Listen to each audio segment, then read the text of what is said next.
আপনারা চলছে কিনা একটা কার্ট্রিজ দিয়ে টেস্ট করে নেবেন। আমার কাছে এই মুহূর্তে নেই, আমি এখন কাছে আছি আর আমার কাছে এই মুহূর্তে নেই। আপনাদের কাছে আপনারা সারাদিন আপনাদের কাছে কার্ট্রিজ নিয়ে কার্ট্রিজ নিয়ে টেস্ট করতে নিতে হয়।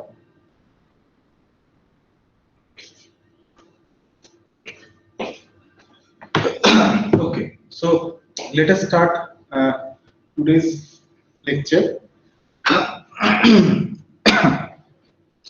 So in the previous lecture we have that we can Ashish এসে গেছে তো?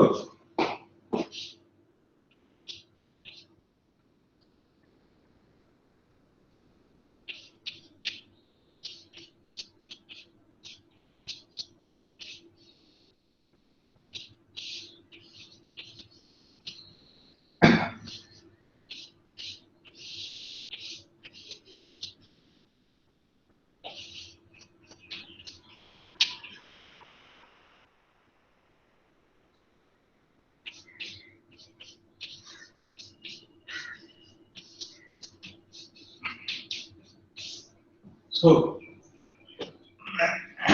as I mentioned in the previous lecture, we have seen that you can Fourier expand the field, the classical field, in terms of the eigenfunctions of the Klein-Gordon equation, right? And this is in 1 plus 1 dimension. This is true in 1 plus 1 dimension. So we can expand it in terms of the eigenfunctions of the Klein-Gordon equation, and this factor has been introduced for normalization purposes. You will understand in today's lecture why this factor has been introduced. The 1 by square root of 2 omega k L factor. This L is the length of the box in which we have imposed periodic boundary conditions. So we should remember from the previous class that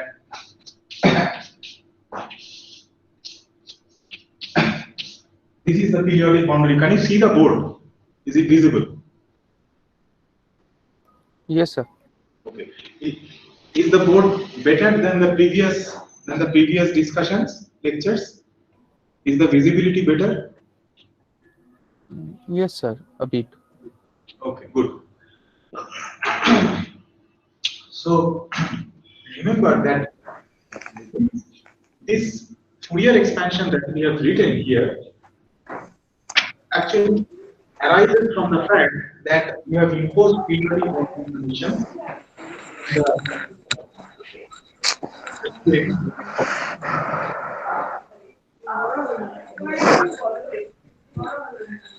Sounds one of yours.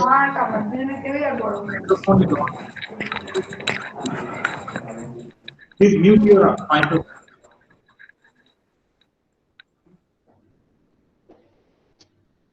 Okay. So we should also remember that this k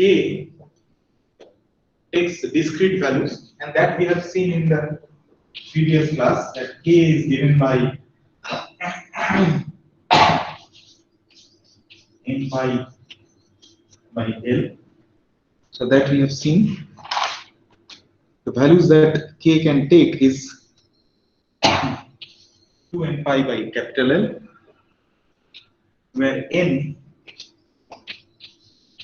is the value 0, plus minus 1, plus minus 2, and so on.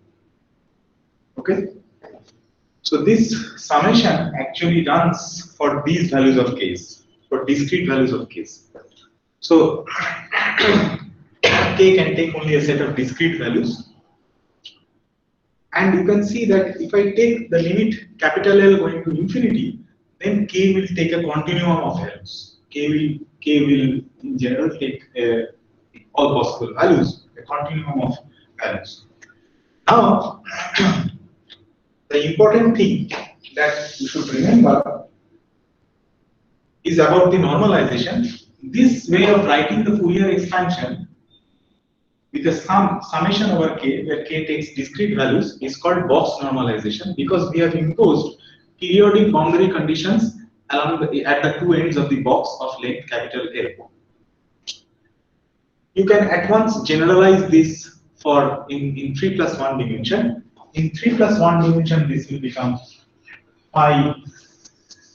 Now you can denote with x being the 4 vector, and in 3 plus 1 dimension, this will be summation over k vector, this will be k vector, this will be a volume, and the rest will be the same.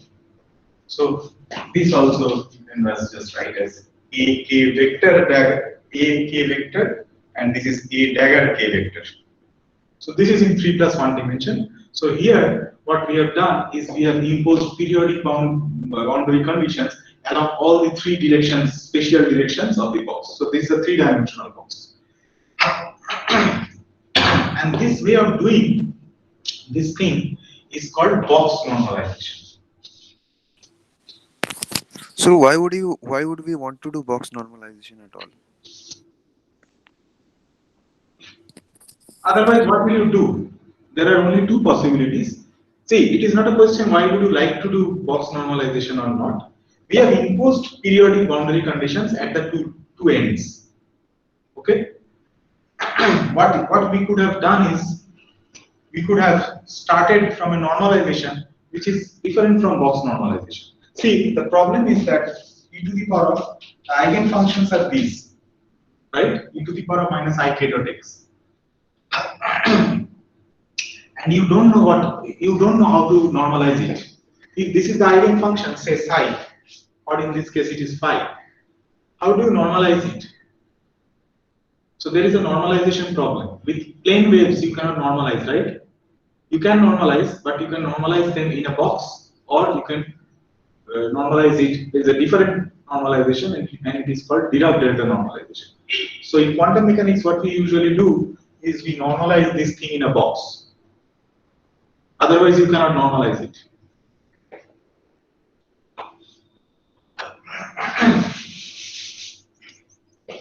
Here we impose periodic boundary conditions, and that restricts the values of k, and then you get a Fourier expansion. Our aim is to make a Fourier expansion for the field phi. So you can expand it in terms of the classical, the eigenfunctions e to the power of minus ik dot x of the Klein-Gordon equation. Another thing that you should remember in mind that this factor, you will understand in a moment, this factor has been chosen in a way that in such that this A and A dagger have simple physical meaning. By this statement, what I mean you will just understand in a moment. As we move on, you will understand what I mean. This factor gives a nice physical meaning to A and A dagger when you go to the quantum level. So when by quantum level I mean that when phi is a quantum field, that is an operator. So this is the box normalization, and in box normalization what will happen is that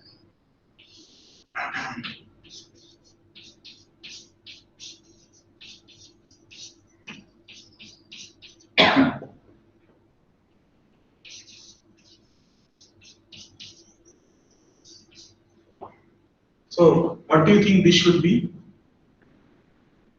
This integral e to the power of I k vector minus delta k minus k prime 2 pi whole del cube cube delta cube k del minus cube k Huh? What is the answer? 2 pi whole cube delta cube k minus k prime. No, that is wrong. So this is the precise difference between box normalization and Dirac delta normalization. See, this is an integration over a finite volume V. Okay. Okay. Here, the answer will be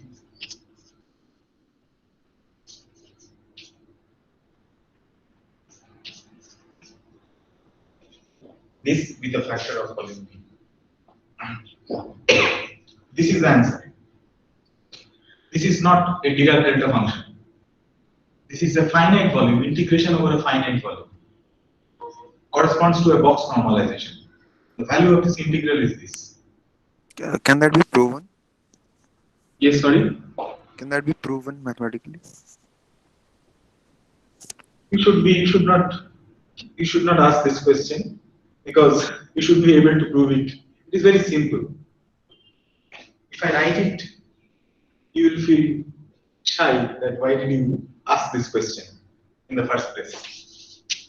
Just think about this integral in one dimension, in one spatial dimension, which we have been talking about. Okay? In one dimension, what will be the analog of this integral? Yeah, I think I got it. So that is why I said that this is immediate. All of you, did you follow this? Yes, sir. The answer of this integral is L delta k comma k prime. The three-dimensional generalization of this integral is this. It is immediate. What about the Dirac-Delta normalization? Suppose we go to the continuum limit. That is, can you see the board? I think you can see, right? Yes, sir. No, sir. Oh, yes, sir. In the continuum limit, what you have is v tending to infinity, which is nothing but in one dimension we had L going to infinity, but now we have v going to infinity. This is the three-dimensional generalization, and here the case can take a continuum of values, right? And here what will happen? So this is d cubed x.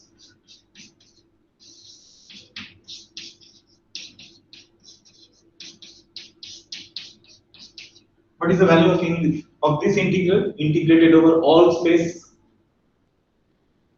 So x, y, z, the three components, the spatial directions, all of them can take values from minus infinity to plus infinity. So here, what will be the value of this integral? 2 pi whole cube delta. 2 pi whole cube delta k k prime. Very good.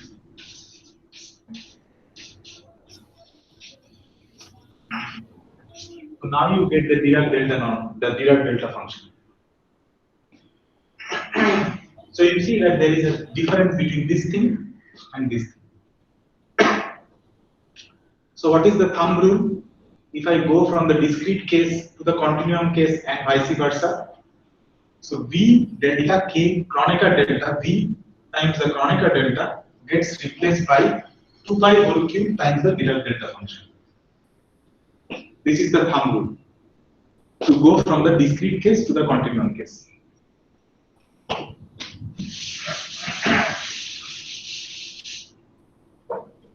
So in the continuum case, what will be the mode expansion? K can take a continuum of values. Therefore, the summation over K will get replaced by an integral over d cubed K vector. Volume V gets replaced by a factor of 2 pi whole cubed.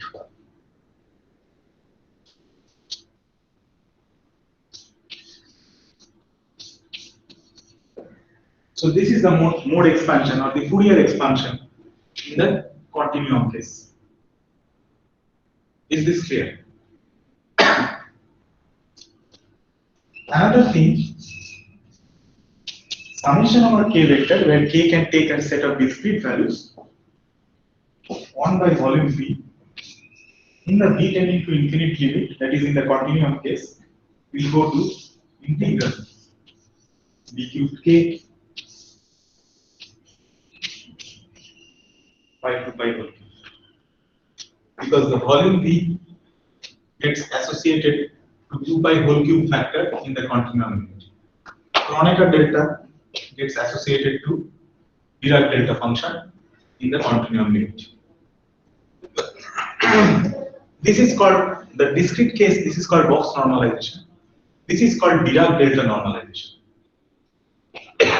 This is how your eigenfunctions of the Klein-Gordon field equation are normalized. These e to the power of I k dot x are normalized in this way. So this is something very important that We should all remember.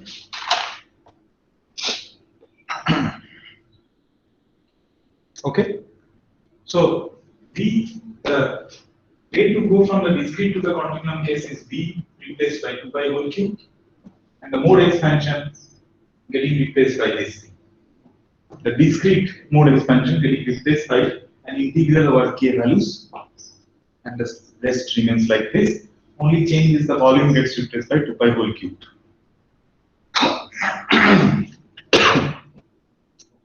Okay. And another thing is that summation k vector 1 by p gets replaced by this. So that is the rule that we have followed here.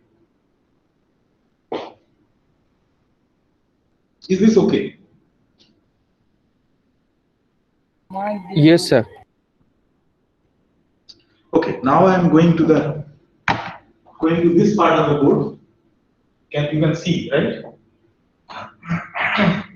Yes, sir. Yes, sir. Okay. If you have any problem, then I can also show you the full board also.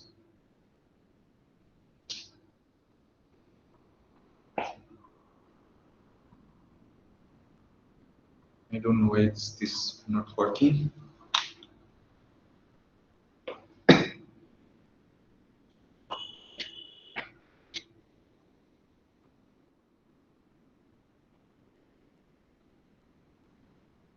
Okay, this is the full board. So it is too small. It is too small. Okay. So let me go. We can zoom it. Yes. Now you can see this part of the board, right? In computer, we cannot zoom it. Okay. Can you see this part? Yes, sir. Yes, sir. Very good. So let us continue from here. Once I finish this, I will again show you the full board, and then you can just have a look at the full board, and then we can again come back to this, the other side from where we started.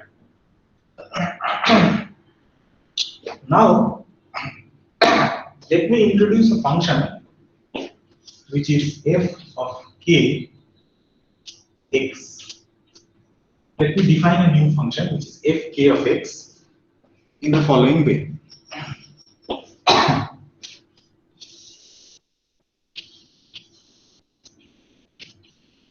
So we are doing the discrete case first. So in the discrete case, this is this. In the continuum case, you know what it should be. The v will be replaced by a factor of 2 pi whole cubed. Let me introduce this function. And if I introduce this function, then the field phi x, this field phi of x, in the discrete case will become summation over k vector, k taking the discrete values, and then we will have fk x ak x plus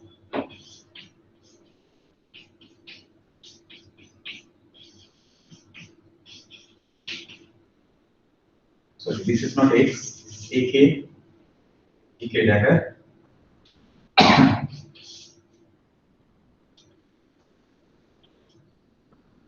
In this discrete case, the mode expansion in the discrete case, you can write it in terms of this function in this way. What is so important about this function f of kx?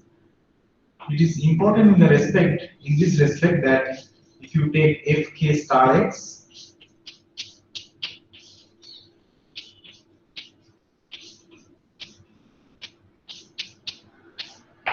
and integrate over a finite volume V, and this will be delta ak prime, where what is this symbol, del 0, this double arrow kind of thing? This is defined as A, where A and B are functions of time t.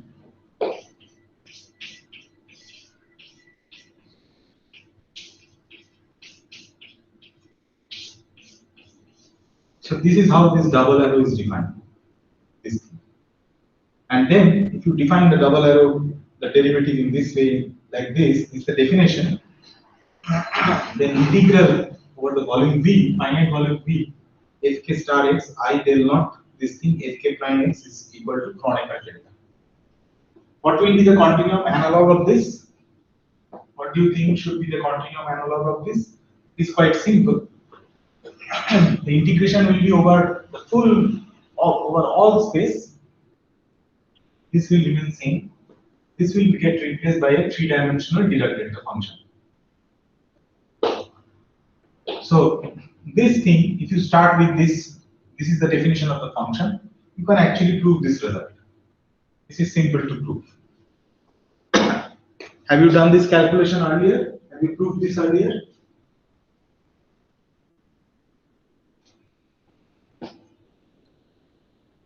No, sir. You have not proved. Okay, so anyway, so let us see how whether we can prove this or not.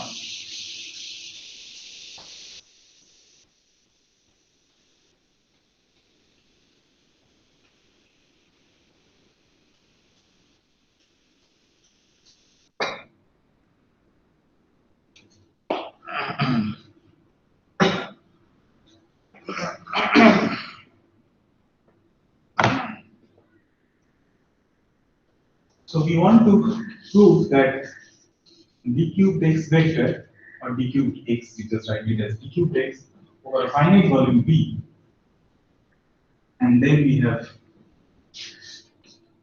fk star x I, this thing.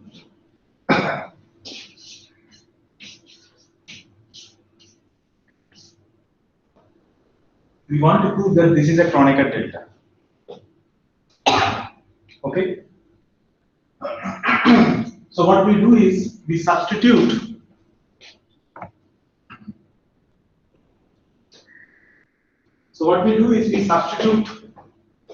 the form of this function fk in that integral. Okay. And if we do that, then what we shall get is the following. In integration over a finite volume V, fk star. So if I do that, then this will give us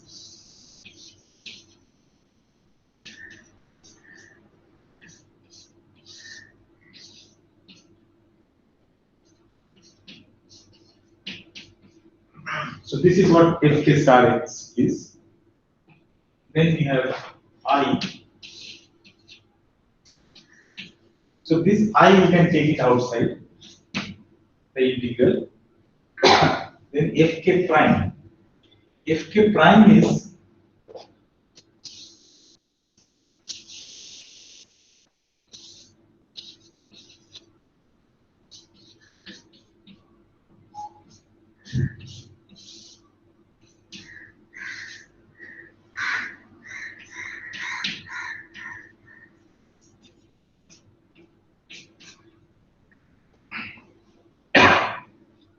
so this is what it is.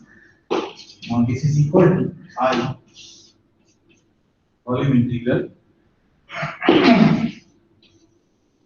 d cubed x. Then we have these factors. So this will give us 1 by 2v, 2v and square root 2v. This gives a factor of 2v. And then we have omega k prime square root. And then we have this derivative thing. This will be e to the power I k dot x. Del naught acts on this. The first term is del naught acts on this by definition. So that will give us e to the power of minus I k prime dot x. This will obviously be there. But the del naught will pull out a factor of minus I omega k prime vector. So it takes a factor of minus I omega k factor down. So we have computed the derivative now. Minus In the second term, del naught acts on e to the power of I k dot x. So what it will give us is I omega k vector e to the power of I.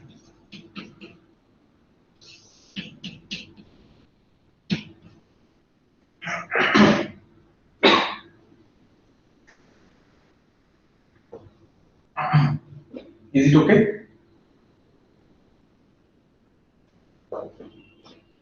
Is this okay? Okay, good.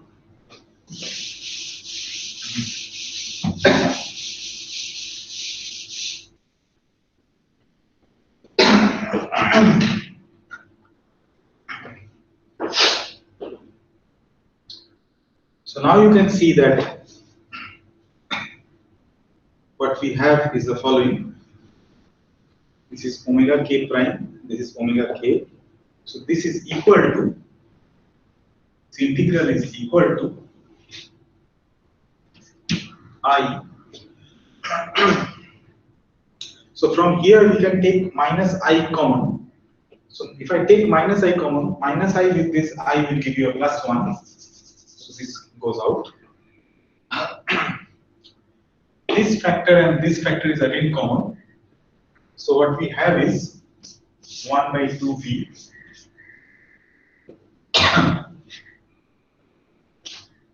omega k prime square root. You can take this factor outside the integral because the integral is over x over the spatial volume. Then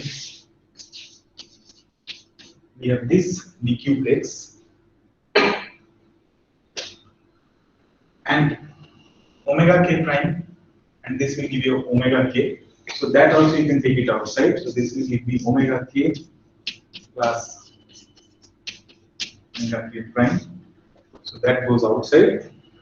And then this is e to the power of I k minus k prime dot x.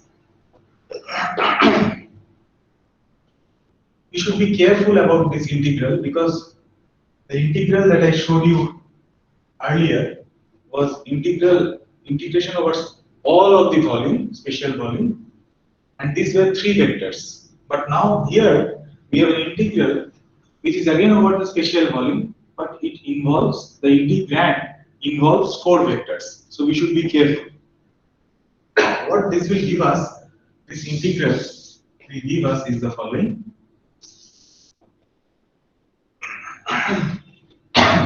This will give us omega k prime times t coming out from the 4 vector. So this will be one of the factor, but this factor does not involve any spatial direction, it involves time. Therefore, you can take it outside the integral. Then you have this integral d cubed x e to the power of I k vector minus k prime vector dot x vector. And this is obviously over the volume V, over the spatial volume V, because we are doing it for the discrete case. The calculation goes exactly in the same way for the continuum case. What is the value of this integral? Now you notice that these are all 3 vectors. Earlier these were 4 vectors. The value of this integral is times volume V. This is the value of this integral. Volume V and volume V cancels.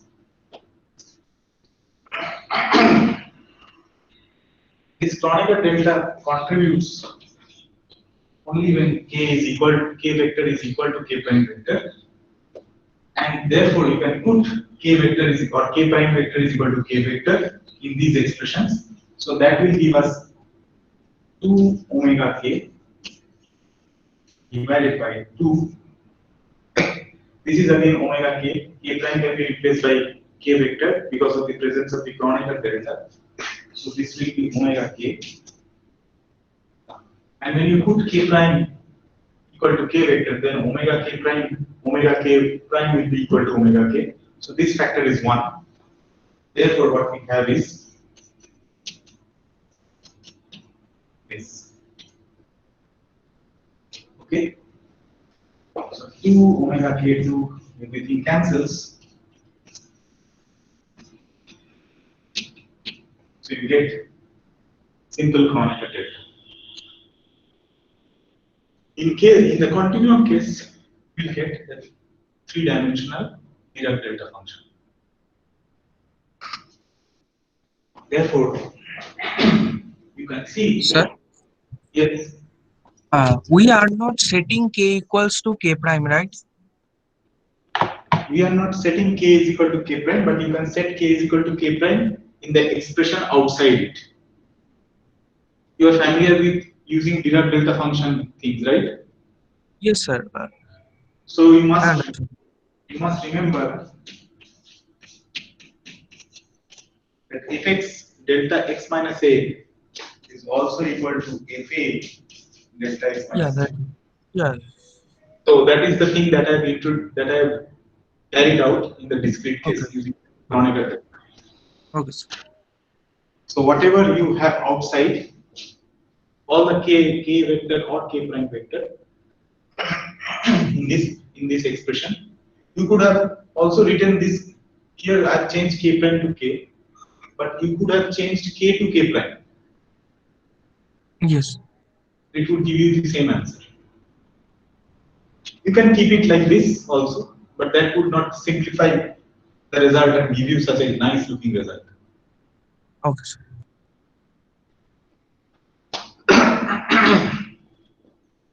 So you can see that these functions, fk's that we have introduced with this factor,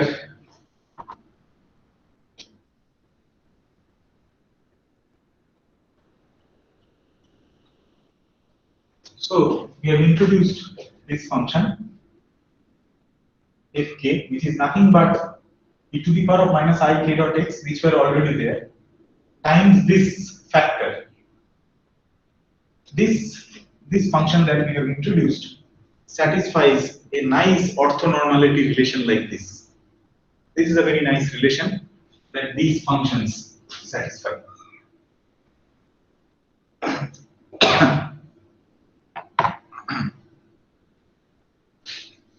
Is it okay?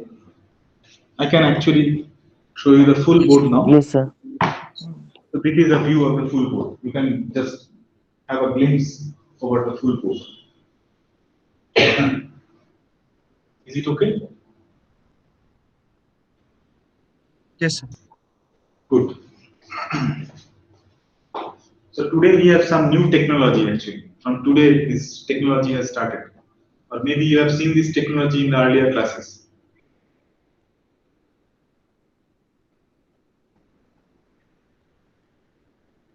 Did you see this earlier? This way of looking No, at the. sir. Okay, so this is the first time for you. So some new technology has come to our institute, and this has been now. Everything has been arranged now, so you can have a better look at the board.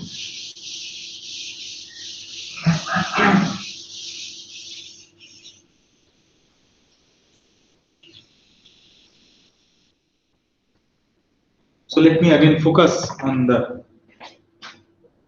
zoom on the other part of the board.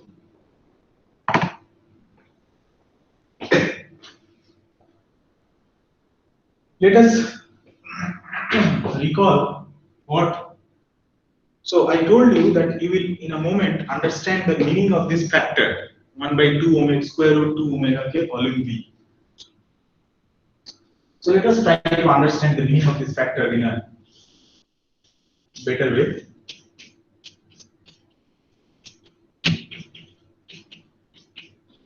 Recall that this is the continuity equation in general that you get, right?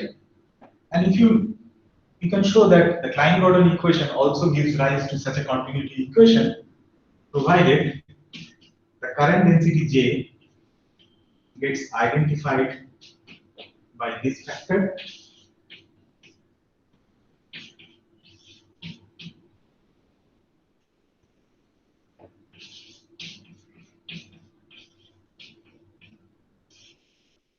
and the density rho gets identified by. So here I am keeping the factors of h bar and c, but you can set them to 1 also. That is not a problem.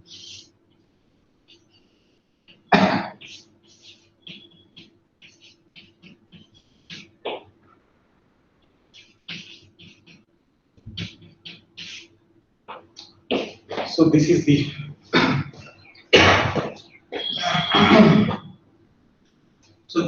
these are the expressions that you must have seen in the course on relativistic quantum mechanics, right?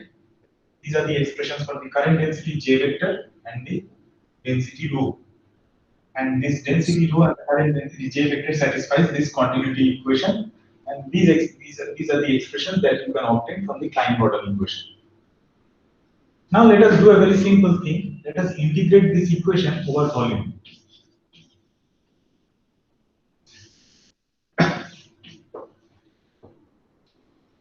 So if we do that, then this partial derivative with respect to time t, this can be taken outside.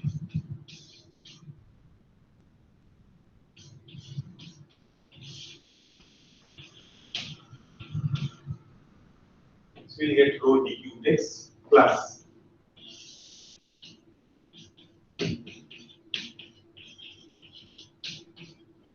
divergence of j d cubed x. Okay. But this you can apply the Gauss divergence theorem, and this is basically a surface integral of the current density.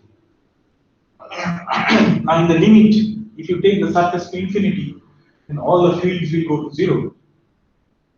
Therefore the current will also be going to 0, and therefore this term goes to 0. If your surface is far off, if your surface is at infinity, so this term goes out. Therefore what happens is you get del dt of integral rho d cubed x is equal to 0. This actually implies that this is a constant. Constant in time. This is independent. This constant is independent of time. You can plug in the value of this factor rho in this expression. And if you do that, what you will get is h bar by 2mc square. You can take it on the other side of the equation. So it will be some other constant, right? It will be, this is already a constant. When you take this factor on the other side, it will give you some other constant. So what you will get ultimately is you will get integral phi star I del naught phi d cubed x is equal to some constant.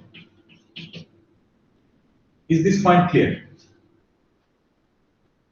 Yes, So what sir. we shall integral over d cubed x phi star I del naught, this both arrow thing that I have already defined earlier, acting on phi, is equal to some constant. And this follows by integrating the continuity equation. So you get this result. Okay. And now what you can say is that you can say that you choose this constant to be equal to 1. The constant can be chosen so that it is 1. So it's equal to 1. And therefore what you can see from this equation that phi star I del naught phi d cubed x is equal to 1. And from this equation, fk star I del naught double arrow fk prime x is equal to 1, because we have, so if you put k prime to be equal to k, then this Kronecker delta will be delta k vector comma k vector, which is equal to 1, right? Just put k prime equal to k over here. So this will be equal to 1. This integral will be equal to 1. And therefore you can see that the way this functions has been defined. So basically you can see that if you choose this constant to be equal to 1, then phi, this function phi that I have defined earlier, the function phi that I have defined earlier, this phi, is basically nothing but this function f of k. It's basically nothing but this function f of k, because it is the function f of k which satisfies the relation that fk star of x I del 0 double arrow fk prime or fkx integral over x d cubed x over the finite volume V is equal to 1. So you can see that phi basically is nothing but the the classical solutions, the classical functions, the classical Klein-Gordon field is nothing but this function f of k that we had defined earlier. And you can now realize that this factor 1 by 2 omega k that you have here is very crucial for the normalization purpose, for this thing to be equal to 1. So that is why this factor is there. Not only that, as I mentioned earlier, so this is one of the reasons that now you can identify phi with the function f that we have defined as 1 by square root of 2 omega k v e to the power of minus I k dot x. This is for normalization purpose, and also the normalization plays a very important role, a very important role, as we shall see, in giving a very special physical meaning to. I have removed it to the factors ak and a dagger k. That we shall see as we move on along this course. We shall see that this normalization plays a very crucial role in giving a nice physical meaning to the factors of ak and a dagger k.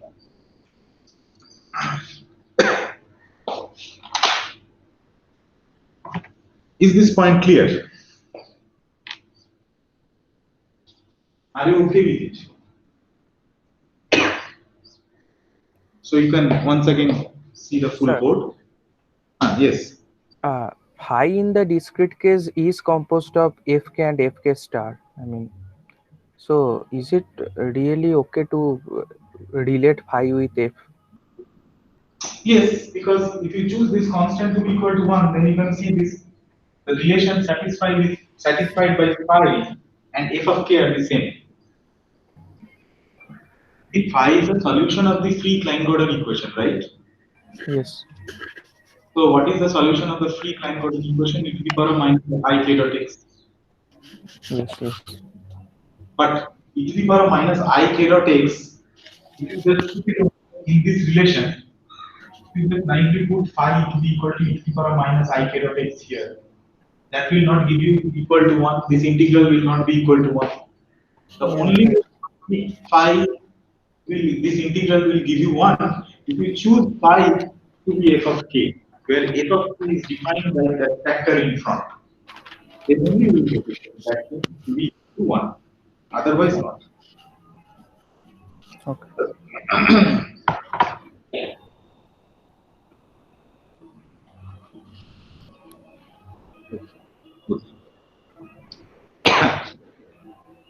So let me do one more calculation today, and then we shall end the class for today. So let me just do it and show you the utility of this function f of k.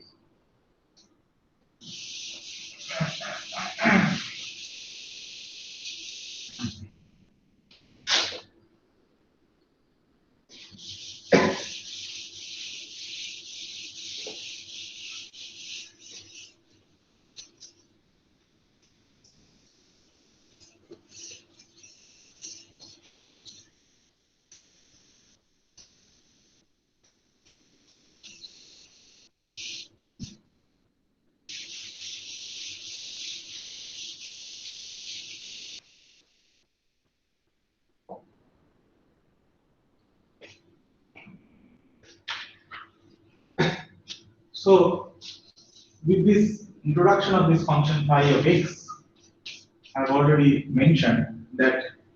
Now let me again go back to the continuum case. We have seen that the Fourier expansion can be written in this way.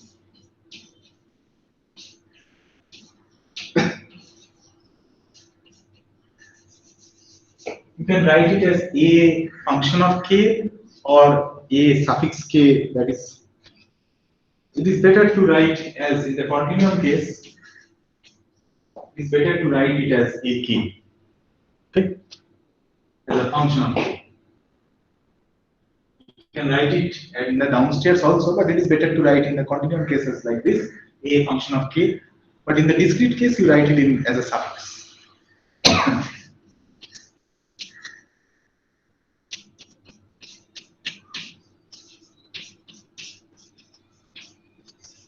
So you can see that in the introduction of fk, you can write phi of x in this. Now, an important question in Fourier expansion is that if you expand something in a Fourier, this is a Fourier integral, what is the inverse? What is the inverse Fourier transform? Okay.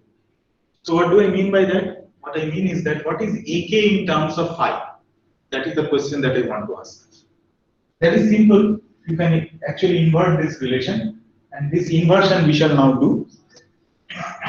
What we shall do is we shall multiply this by this thing.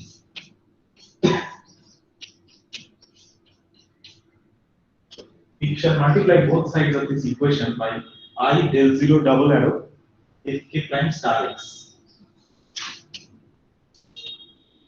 and then integrate over d cubed x. So that will give us an integral over d cubed x. There is already an integral over d cubed k, and then we have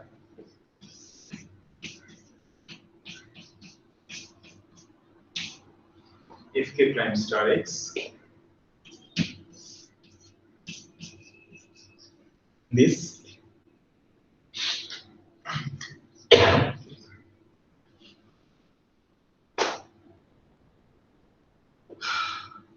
fk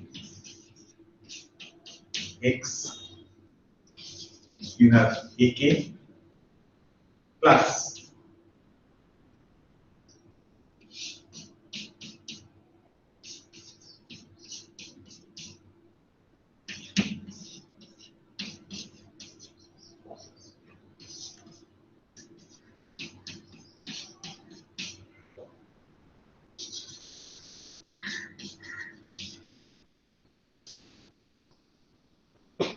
so this is what we have.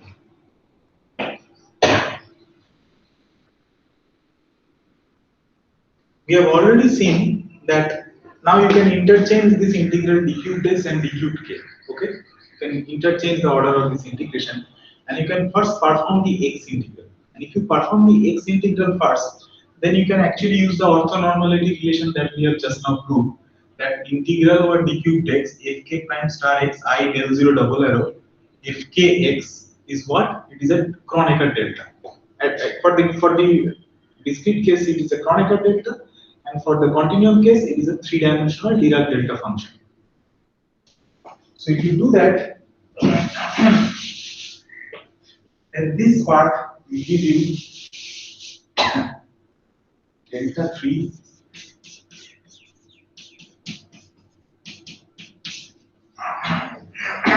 and when you perform the d cubed x integral of this thing, you can actually prove it yourself. You just do it as an exercise at home and prove that this thing integrated over d cubed x is 0. So this term is gone.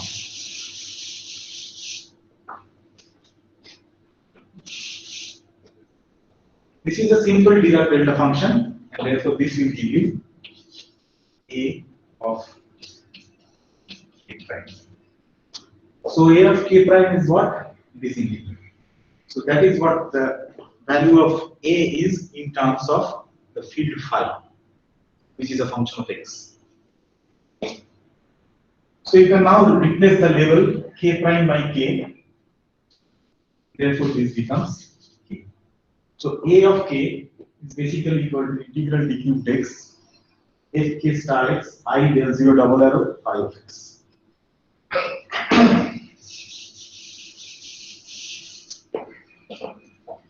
The question is, what is a dagger k? You can again multiply it both sides by some appropriate factor and do the x integral, and you can get the expression for a dagger k. But you don't need to do it also, because you know what ak is, and you can just take the dagger of this expression and you can get the answer for a dagger k. So ak is this, therefore a dagger k will be what? It will be integral d cubed x. Fk star x will get replaced by what? Fkx. I will get replaced by minus I.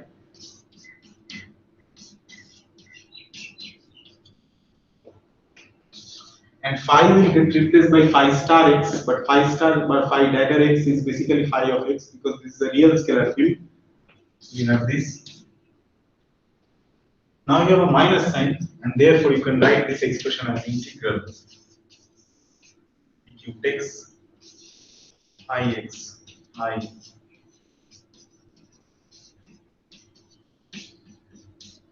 So this is the expression for a dagger k in terms of the field phi, which is a function of x.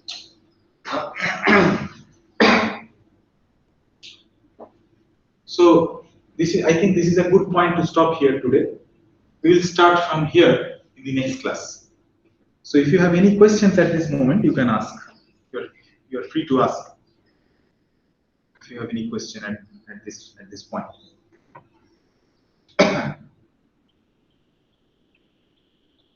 So you can see what we have done.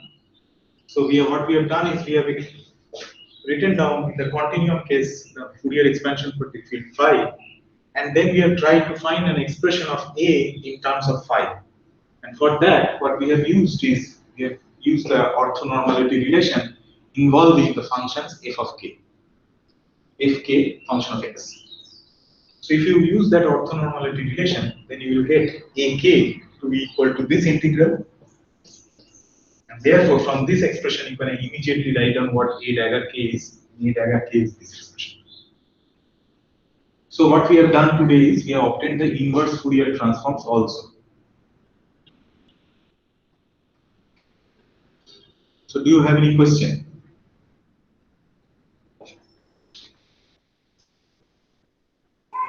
Sir, for the continuity equation case, we have used that this is a complex field. This is not real field. That is, phi star is not equals to phi. Just a minute.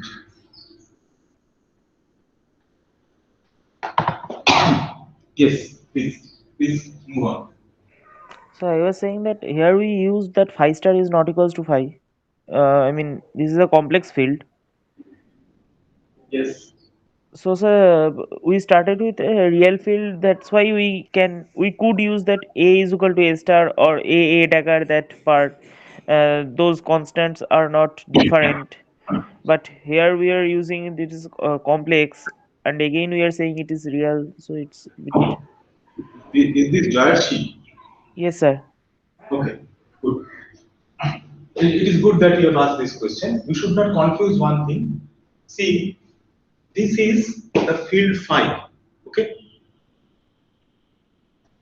Let me just go to the first part of the code, or let me go to the full picture. You can see my hand. This is the field Yes, phi. sir. This is the field phi. And what you are doing is you are trying to expand the field phi in terms of the eigenfunctions of the Klein-Gordon equation. Okay. The eigenfunctions of the Klein-Gordon equation, they are in general complex. They are in general complex things. They are complex numbers. Because box plus m square phi of x, so eigenfunctions of this Klein-Gordon equation are complex functions, which are basically e to the power of I k dot x or e to the power of minus I k dot x. But what we are trying to do is, now we are changing the interpretation. This phi is basically a Klein-Gordon field, a classical field. And what you are trying to do is trying to expand the classical field phi in terms of the eigenfunctions of the Klein-Gordon equation. The eigenfunctions of the Klein-Gordon equation are not real. They are plane waves, e to the power of ik dot x or e to the power of minus ik dot x. But what we are trying to do is trying to expand the field phi in terms of the eigenfunctions of the Klein-Gordon equation. So that is why we have constructed the field phi in such a way that it is manifestly real. That is why we have put a k e to the power of minus I k dot x with some factor plus a dagger k e to the power of I k dot x. Why is this that dagger k, that extra term is there? To ensure that the field phi is real. But the eigenfunctions of the Klein-Gordon equation are not real. So don't confuse it. What we have shown here, these are the classical eigenfunctions, not the Klein-Gordon field. That phi is not the Klein-Gordon field. That is the eigenfunction. And we have shown that that eigenfunction phi, if you choose it to be the function f of k that we have defined with the appropriate factor of 1 by square root 2 omega k volume v e to the power of minus I k dot x. If you choose that function phi, eigenfunction, the classical eigenfunction of the Klein-Gordon equation, to be equal to f of k, then you will get that nice orthonormality relation. And in terms of those orthonormal functions, you can now expand the classical field phi. Those are functions. This is the field at the classical level is also a function, but their physical meanings are different. This is a field. These are basically classical. These are plane waves, and you want to expand a function, which you want to expand a field, which in the classical case is a function, in terms of plane waves. And you know that this field is a real scalar field, and therefore you require two terms so that the reality condition is ensured. When we go to the quantum level, phi becomes an operator. It becomes a quantum operator. And then A and A dagger K also becomes operators. But then also, you have not seen earlier, this is the first time that you are seeing in quantum field theory that you can have a Fourier expansion of an operator also. Whatever thing that you have learned in your mathematical methods course is that it is basically, we have learned Fourier series expansions or Fourier integrals of functions. But in quantum field theory, what we are doing is basically we are making Fourier expansions of operators. So when this classical field phi, when we move on to the quantum level, then this field phi becomes an operator. Then what happens? To maintain the operatorial character of the left hand side, AK and A dagger K are also operators. But what about Fk and Fk star x? These are the classical eigenfunctions of the Klein-Gordon equation, which satisfy a nice orthonormality relation. And the fact that they satisfy a nice orthonormality relation comes from the fact that you have defined Fk by the factor of 1 by square root of 2 omega k volume v e to the power of minus I k dot x.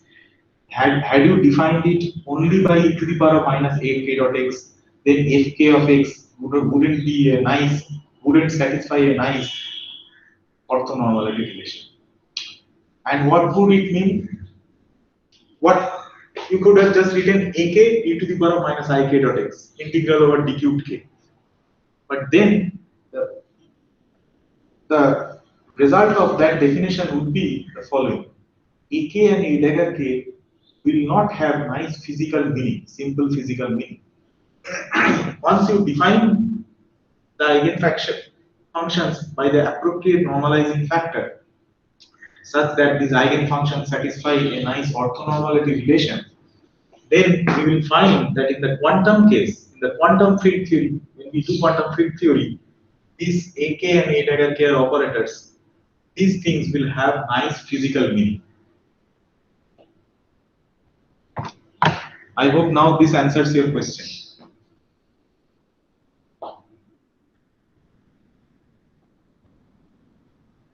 Is it okay? Yes, sir. Okay. So you just remember that this field phi is really a real scalar field, but this phi is not a real scalar field. This phi is basically a, maybe this is a bad notation. These phi's are basically the classical eigenfunctions which are not real. Because eigenfunctions are e to the power of I k dot x or minus I k dot x. And what you are doing is expanding the field phi in, so this e to the power of minus I k dot x or plus I k dot x, these are like the basis. And you are expanding the field phi in terms of this basis. Orthonormal basis. Orthonormal, if you define the basis as fk of x to be equal to the factor times e to the power of minus I k dot x. So fk of x furnishes an orthonormal basis in terms of which you are expanding the field phi in a Fourier expansion. The field phi is a real scalar field, which has been constructed in such a way that it is real.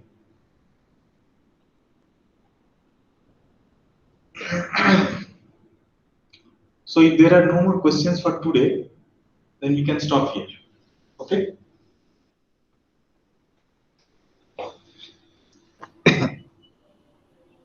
Okay, sir.